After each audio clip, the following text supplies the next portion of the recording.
If you're working harder than ever as a freelance web designer, but still feeling like your income doesn't reflect your effort, you've probably thought, as soon as I get a 10K client, everything will change. Well, my friend, think again. In this video, I'll explain what is the problem with this paradox and 2 shifts that you need to make in your business to ensure that you know how to price your projects based on profit and not just revenue. Let's go.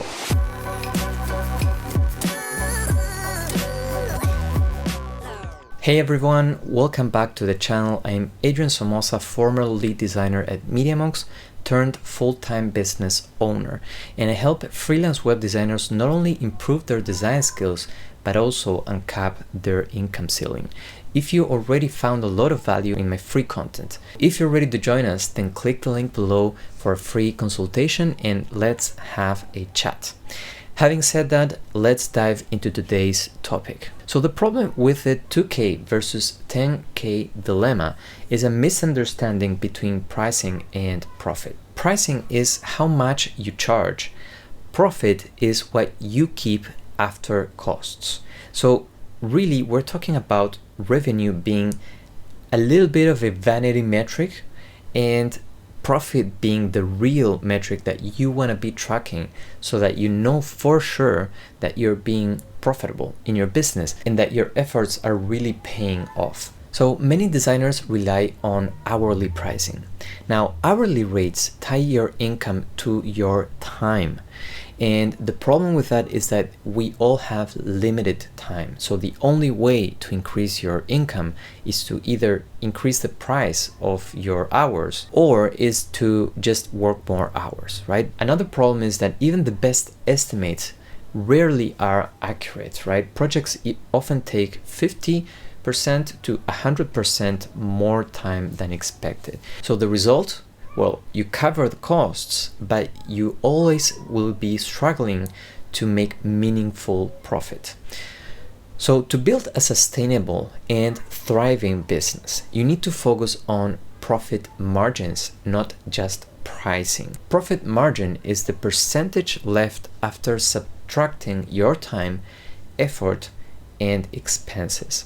A healthy margin is at least 30%, giving you a cushion for setbacks and allowing you to grow as a business owner. So what's the solution to this, right? So first off, what I want you to do is think about specializing. First off is to focus on specific services and clients to streamline your offerings.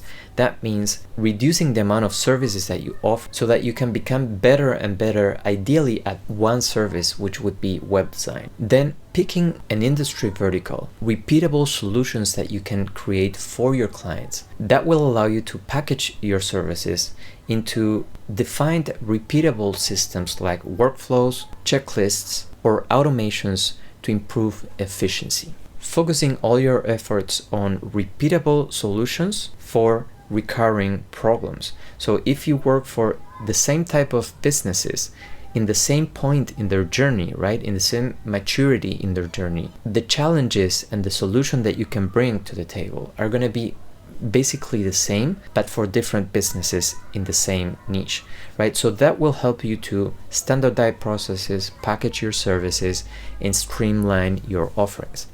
And then balance efficiency with creativity. Once you save time on repeatable tasks, that allows you to enhance custom elements like art direction, animations, and brand identity. So what you want to do is optimize without sacrificing quality.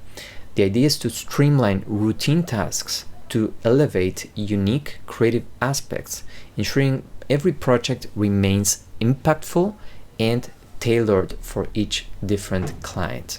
So basically, it's not about creating templates and just selling templates. It's about creating unique solutions, but freeing yourself from the repeatable tasks so that you can focus more of your energy and attention on making each project unique. So that's the first thing, it's specializing, right? And it will help you do all of those things that I mentioned.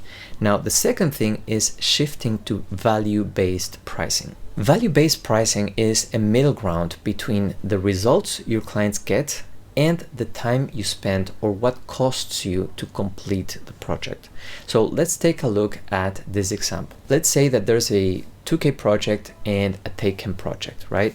So for the first project, the 10K one, the profit margin is going to be 10%. And for the second project, the 2K project, the profit margin is going to be 50%. If you look at this graph and you would just look at the revenue, you would think, well, the 10K project is much more profitable than the 2K one. But if you look at the profit margin, then you realize that, oh, for the 10K project, I have to do 5 times more effort for the same result. So what you want to do is find a sweet spot between your costs and the effort to deliver the project and the client's perceived value or ROI from your work. So again, let's take a look at the graph to understand this, right? This is value-based pricing. So as you can see, the cost here is, for example, 2.5K. So that would be the cost of doing this website. So if you price your work at that price point, 2.5K, you're just covering the cost but having little to no profit. That's what unfortunately many web designers do.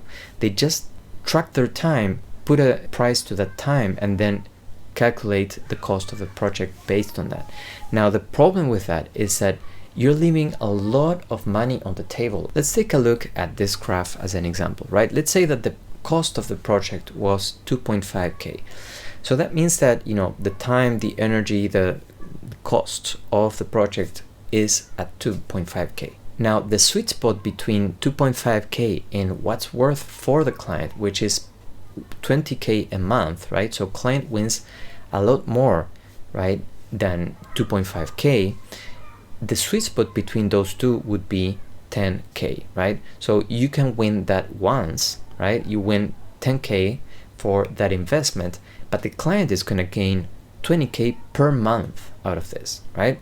So it's a win-win scenario where you can maximize your profit, but at the same time leave a lot of margin for your client to win as well. So this shift allows you to detach your income from your hours. I hope you can see that from the graph, right? The hours would be 2.5K, right? That would be the amount of hours or the cost that it would take you to complete the project. And having that or finding that sweet spot would allow you to really detach your income from the cost, from your time. So value-based pricing ensures that your client feels confident they are getting a strong return on investment, and at the same time you're earning not just to cover the costs, but to grow your business and be the best version of yourself for your clients. So when clients see the impact of your work, they're more likely to pay premium rates without questioning your worth. And when you see the impact of your work, you're more likely to increase your rates with confidence. So based on all of what I just shared, here's a practical way to apply it by hitting your revenue goals in a profitable way.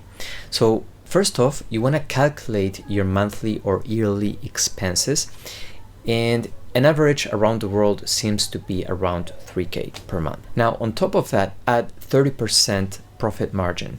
So the minimum revenue goal, right, which would be 3K per month to cover the costs, plus 30% would be $4,785 per month. Now, calculate your price based on the typical project you would make or would like to make, and the amount of time you would need to deliver the best results.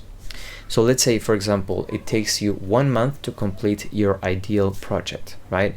So in that case, to round up numbers, you should be charging at the minimum $5,000 for that month, right? Just to cover expenses and have 30% profit on top of that.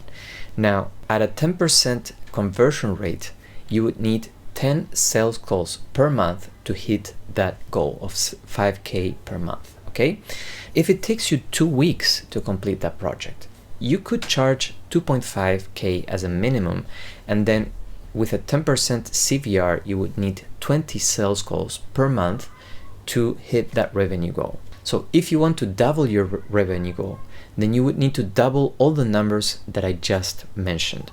So keep adjusting pricing or services to reduce workload and increase profit margins. By tracking these metrics, you'll stay on top of your goals and make informed decisions to grow your business sustainably. Now, if you're tired of feeling stuck, underpaid, or overwhelmed, imagine multiplying your profit, cutting out low-paying clients, and working with those who truly value your expertise.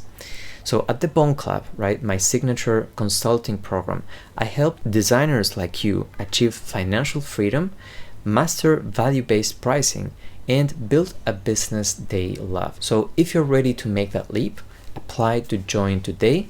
The link is going to be below. Share this with a friend, leave your questions in the comments, and as always, my friend, let's bridge the gap one pixel at a time.